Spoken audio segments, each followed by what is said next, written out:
Y nuestro segundo tema del día de hoy es soy santo porque Jesús es mi Señor. Soy santo porque Jesús es mi Señor. Qué buen tema para este.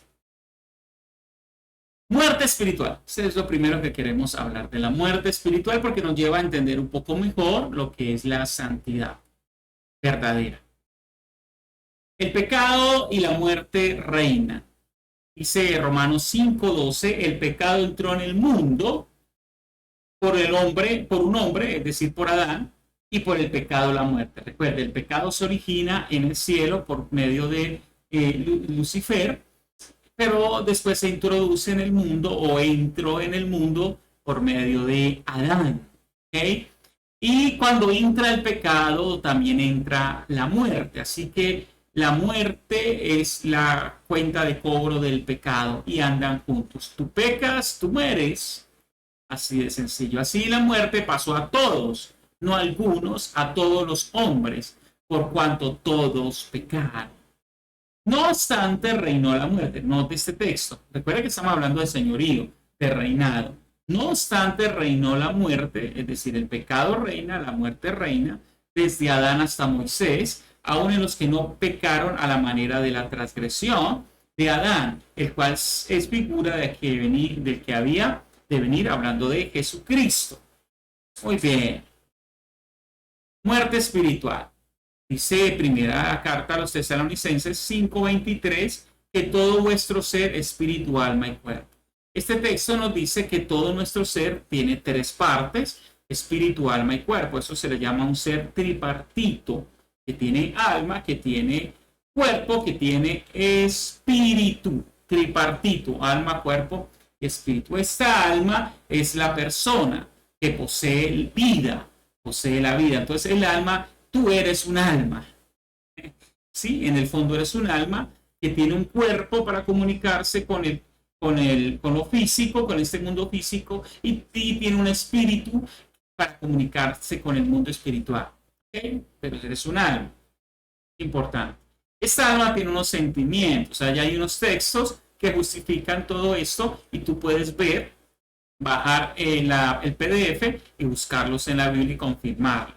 Tiene unos sentimientos, tiene una voluntad también, como dice el Salmo 24:4, Deuteronomio 4:29. O sea que el alma puede tomar decisiones. ¿Se acuerda que habíamos hablado anteriormente de las decisiones?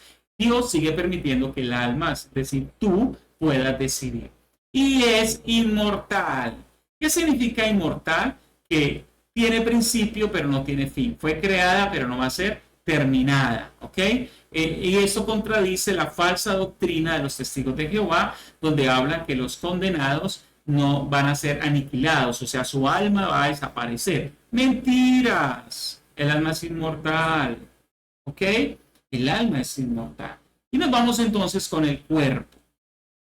El cuerpo es el que tiene la vida física, conecta el alma con el mundo físico. El cuerpo tiene deseos por lo físico, no necesariamente son malos deseos. Un deseo de comer, tengo hambre, el deseo de dormir, he trabajado mucho, quiero dormir, quiero descansar. Tiene deseos el cuerpo. Realmente es el alma, pero lo entiende, lo interpreta por medio del cuerpo. El cuerpo está cansado, entonces el alma, entonces esta comunicación entre el cuerpo y el alma. También tiene deseos incorrectos, ¿sí? Deseos pecaminosos, el alma, deseos, la vanagloria de los ojos, de la vida, ¿sí? Los malos deseos de los ojos, adulterio, fornicación, ¿cierto? Estos deseos sexuales incorrectos. El cuerpo es mortal. Eclesiastés 12:2 dice que el cuerpo regresa a la tierra y se vuelve nuevo polvo, y se lo hizo el polvo y regresa el polvo. Así que el cuerpo que vivimos por un tiempo en esta tierra, en esta tierra, es mortal. Pero también nos habla que hay un cuerpo corruptible para el infierno. No temas al que mata el alma, sino al que mata el cuerpo, sino aquel que mata el alma y puede echar el alma y el cuerpo, escúcheme, y el cuerpo al infierno, dice Mateo 10:28. Así que, amado, usted debe saber que así como hay un cuerpo para este mundo, hay un cuerpo para el infierno. Y también habrá un cuerpo para el cielo. Y ese cuerpo será incorruptible. Entonces este cuerpo corruptible será vestido de incorrupción. Y esto mortal será vestido de inmortalidad. Wow, eso dice primero a los Corintios 15:54. Así que ahí tenemos expresiones del cuerpo. Y nos vamos con el espíritu. El espíritu tiene la vida espiritual. Dios es espíritu y la manera de comunicarnos con Dios es por medio del espíritu. Si el cuerpo muere, dejamos de comunicarnos con este mundo, ¿verdad? Estamos muertos físicamente. Si el espíritu muere, dejamos de comunicarnos con Dios. Ese es el gran fondo y el gran problema de la muerte espiritual. ¿Sí? El espíritu, hay unos deseos espirituales. El que es de la carne piensa las cosas de la carne, pero el que es del espíritu piensa, desea las cosas del espíritu, dice Romanos 8:5.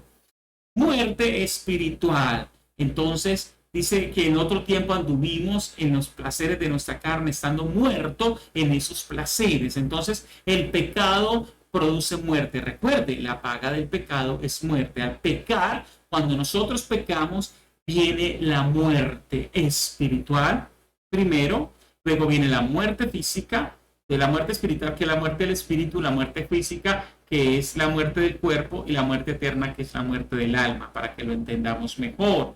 ¿Ok?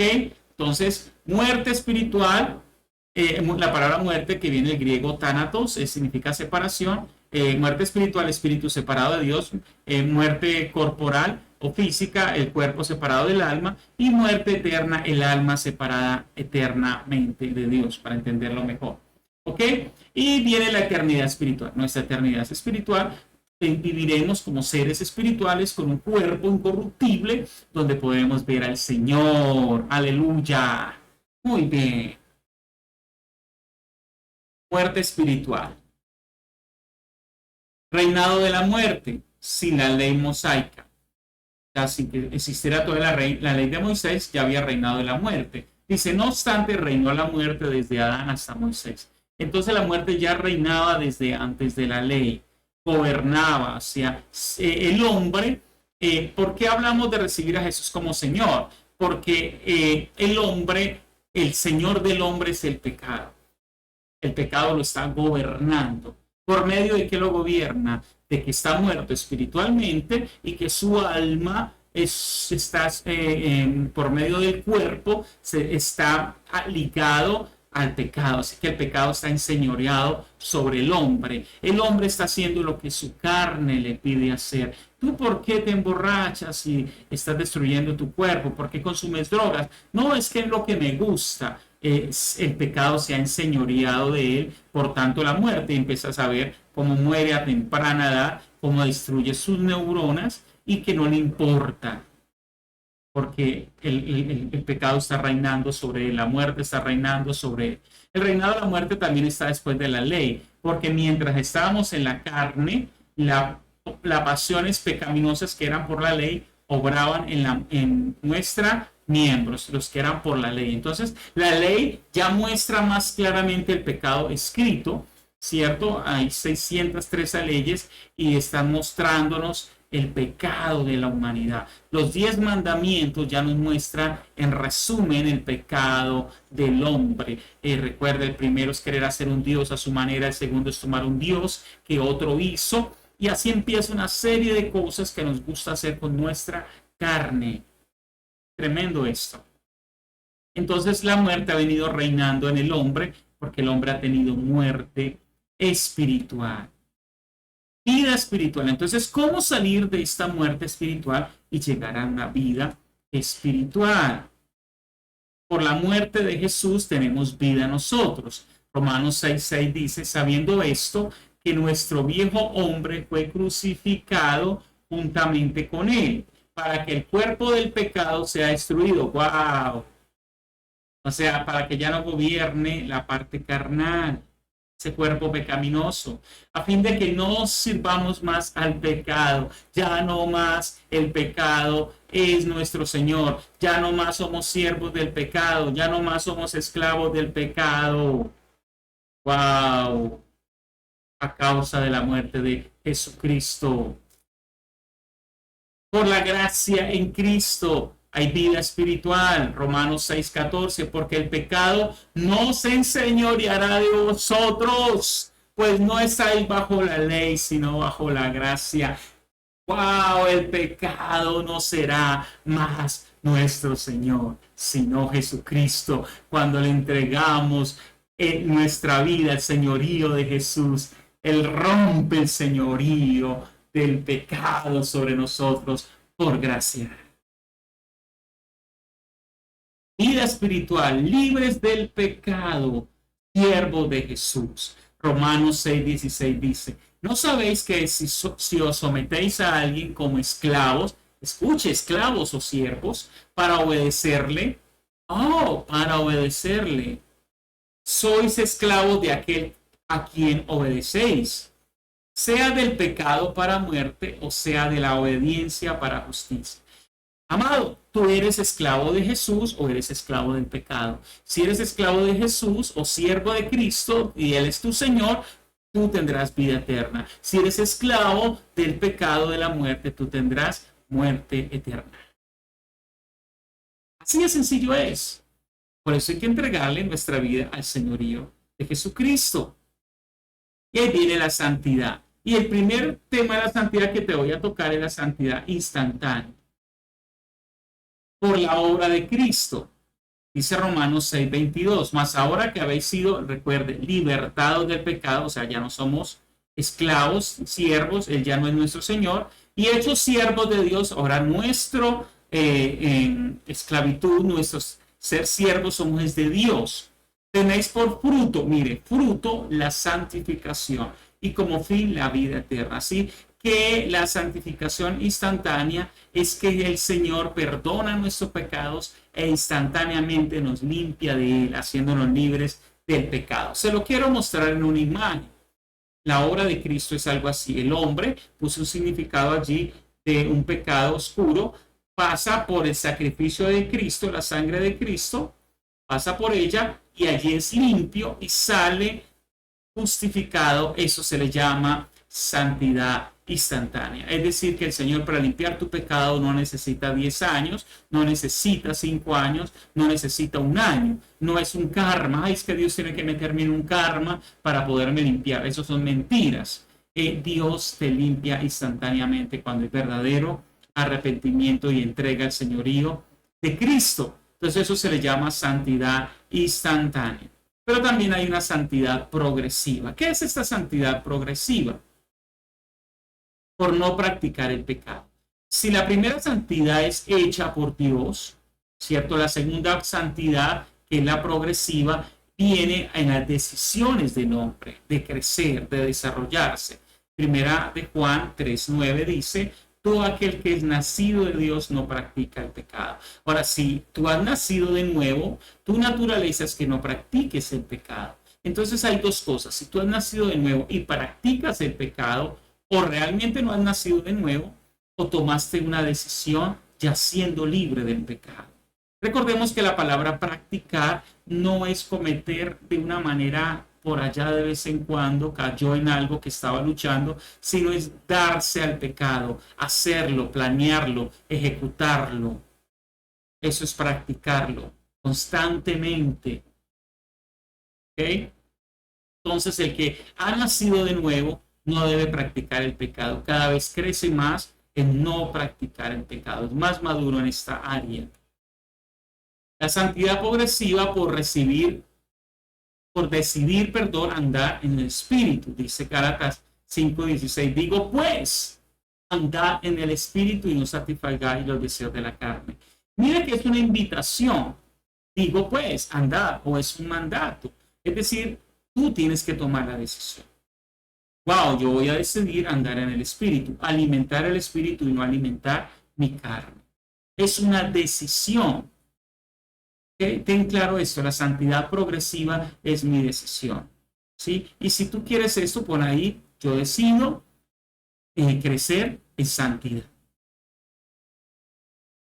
Santidad progresiva por transformar el carácter. Dice en Gálatas 5:22, mas el fruto del Espíritu es amor, gozo, paz, paciencia, benignidad, bondad, fe, mansedumbre, templanza. Contra tales cosas no hay ley. Así que el verdadero fruto del cristiano, porque a veces pensamos, el carácter del cristiano es el carácter de Cristo, pero ¿cómo es el carácter de Cristo? Es un carácter de amor, gozo, paz, paciencia, benignidad, bondad, fe, mansedumbre, templanza o dominio propio. Así es Dios. Así quiere Dios que seamos. Así que podemos crecer en que el Espíritu Santo haga crecer en nosotros su fruto, en nuestro espíritu. Entonces, tú recibes vida espiritual, naces de nuevo, recibes vida espiritual, pero tu espíritu, el fruto que debe dar tu espíritu, es el que debe desarrollarse en el Espíritu Santo. ¿Ok? Es el amor, se desarrolla en el gozo, paz, paciencia, benignidad, bondad, fe, mansedumbre, templanza. ¡Wow! Santidad progresiva, por practicar el arrepentimiento. Si confesamos nuestros pecados, Él es fiel y justo para perdonar nuestros pecados y limpiarnos de toda maldad. Si decimos que no hemos pecado, le hacemos a Él mentiroso y su palabra no está en nosotros. Así que el verdadero cristiano tiene verdadero arrepentimiento constante, diario y más de una vez en el día. Cuantas veces lo necesita, el cristiano verdadero se arrepiente. Así que el cristiano verdadero vive una vida de arrepentimiento. No solo se arrepintió para entregarle su vida al señorío de Cristo, sino que se sigue arrepintiendo para seguir en el camino de la santidad. ¿Ok? Y terminamos con las conclusiones. Primera conclusión, la muerte espiritual es espiritual, física y eterna. Recordemos, la muerte espiritual separa al hombre de Dios, la muerte física separa al alma del cuerpo y la muerte eterna separa a Dios eternamente del alma. Y el alma tiene que estar en un lugar sin Dios ni sus beneficios.